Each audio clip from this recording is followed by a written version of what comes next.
Sir जय Hind. Colonel Sanjeet Sirohi sir, जय हिंद। बहुत बहुत शुक्रिया समय देने के लिए। Thank you sir. जय हिंद राजेश जी। जय हिंद राजेश जी। जय हिंद।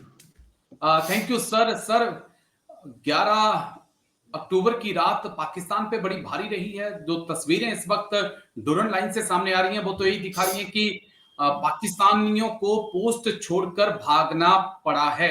जो काबुल पे हमला हुआ था, काबुल के साथ और 3-4 जगह पर जो पाकिस्तान ने एयर स्ट्राइक की थी, तालिबान ने उसका बदला लिया है। तालिबान का कहना है कि हमने पाकिस्तान पे हमला नहीं किया, हमने हमला किया है आईएस खुरासान के जो आतंकी कैंप पाकिस्तान में पल रहे थे, जो काबुल को टारगेट कर रहे थे, हमने उन पर अटैक किया है। तो कैसे आप देख रहे हैं, एक तरफ हिंदुस्तान, दूसरी तरफ अफगानिस्तान और बीच में फंसा हुआ अब पाकिस्तान।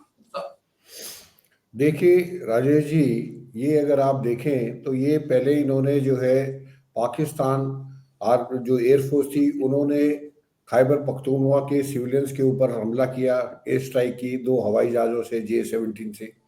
उसमें 30-35 आदमी जो है मारे गए। उसके बाद उन्होंने कहा हम बदला लेंगे इसका। तो उसके बाद उन्होंने एक आईईडी ब्लास्ट किया जिसमें उनके एक लेफ्टिनेंट कर्नल साहब, एक मेजर साहब और बाकी 9 जवान मारे गए। तो ये एक टर्निंग पॉइंट था पाकिस्तान के लिए।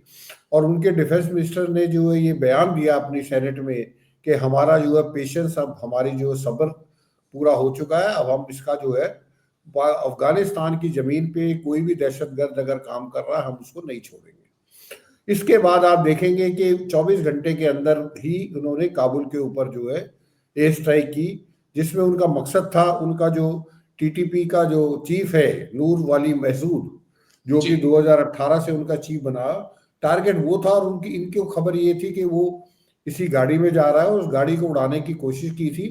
लेकिन बाद में कहते हैं उसका ऑडियो भी आया और इसमें उसने बताया कि मेरे को कोई नुकसान नहीं हुआ और मैं वहां नहीं हूं, मैं तो और पाकिस्तान में हूं। तो अभी उसकी कोई पुख्ता खबरें नहीं है कि वो मारा गया कि नहीं मारा गया। तो वहां से शुरू हुई। तो जब वो इन्होंने एयर स्ट्राइक काबुल पे की, और काबुल जैसे हमको पता है अफगानिस्तान की राजधानी है, तो वो एक वायोलेशन था एक किसी भी सॉवरन स्टेट का। तो अफगानिस्तान ने उसका बदला लेने के लिए जो है 6 जगह पे इनकी पोस्ट के ऊपर हमला किया। और खबरें ये आ रही है शुरू में तो सिर्फ स्मॉल आर्म्स वेपन्स को इस्तेमाल किया गया, उसके बाद जो है मोटर्स और आर्टिलरी का भी इस्तेमाल किया गया। अफगानिस्तान की तरफ से उन्होंने कहा हमने रात के 12 बजे मिडनाइट को ऑपरेशन खत्म कर दिया। लेकिन पाकिस्तान से अभी कोई खबर नहीं आ रही है।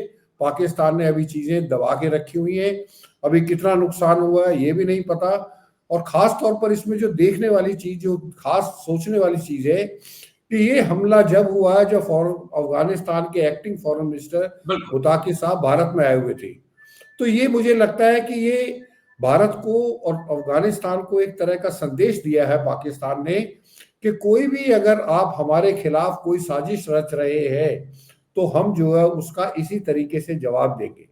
दूसरा मुझे राजेश जी ये भी लगता है क्योंकि अफगानिस्तान सरकार ने, उन्होंने डोनाल्ड ट्रंप साहब का जो प्रस्ताव कहा था कि जो बगराम बेस है वो भी हम वापस लेना चाहते हैं। और अफगानिस्तान की गवर्नमेंट ने और उनके स्पोक पर्सन ने कड़े शब्दों में इसकी निंदा की।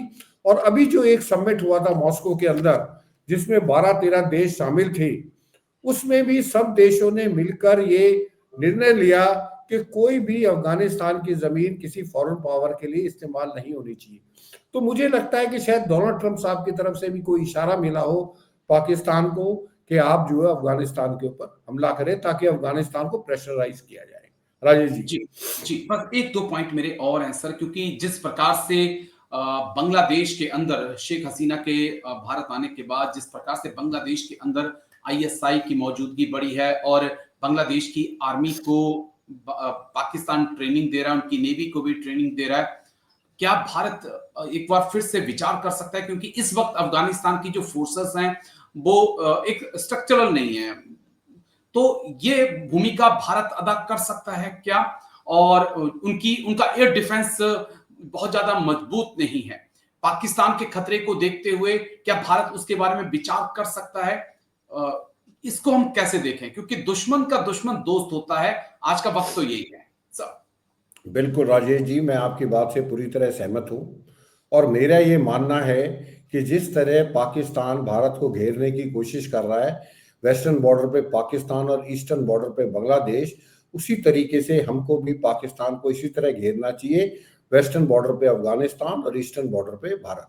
और भारत को मेरा ये मानना है, भारत को अपनी पूरी जो भी कोशिश कर सकता है, चाहे वो डिप्लोमेटिक हो, इकोनॉमिकली हो, मिलिटरीली हो, हमको अफगानिस्तान की मदद करनी चाहिए। और ये सही वक्त है, क्योंकि पाकिस्तान में इस समय अगर आप देखेंगे तो अभी हमने कुछ दिन पहले 10-12 दिन पहले POJK में देखा किस तरह के प्रोटेस्ट हुए। उसके बाद हमने बलूचिस्तान में हम देख रहे हैं काफी महीने से जो है वहां पे कितनी जो है प्रोटेस्ट चल रहे हैं। उसी तरीके से खैबर पख्तूनख्वा में प्रोटेस्ट चल रहे, पश्तून अलग होना चाहते हैं, बलूची अलग होना चाहते हैं, और कश्मीरी जो है POJK में वो अलग होना चाहते हैं। अफगानिस्तान का बॉर्डर अभी हॉट है। तो मेरा ये मानना है, और मुताकी साहब जो अजीत डोभाल से साहब से मिले हैं, तो उससे मुझे पक्का ये यकीन है कि कोई ना कोई जो है प्लान ऐसा भारत बना रहा है जिससे अफगानिस्तान का एयर डिफेंस सिस्टम मजबूत किया जाए, उनको मिलिटरीली उनकी मदद की जाए, और उनके जवानों को, उनके ऑफिसर्स को भारत के अंदर ट्रेनिंग दी जाए, या भारत की टीम को अफगानिस्तान में भेजा जाए, उनको ट्रेनिंग दी जाए ताकि पाकिस्तान को वो मुंह तोड़ जवाब दे सके। राजेश जी। जी सर, चलिए शुक्रिया, बहुत बहुत शुक्रिया। मैं ज्यादा लंबा वीडियो नहीं खींचूंगा आज, लेकिन आप अपना ध्यान रखिए सर, ध्यान रखिए। तबीयत आपकी खराब है, लेकिन फिर भी आपने समय दिया, इसके लिए दिल से शुक्रिया sir. Thank you. Jai Hind, take care sir. Thank you sir, thank you. Jai Hind, thank you sir.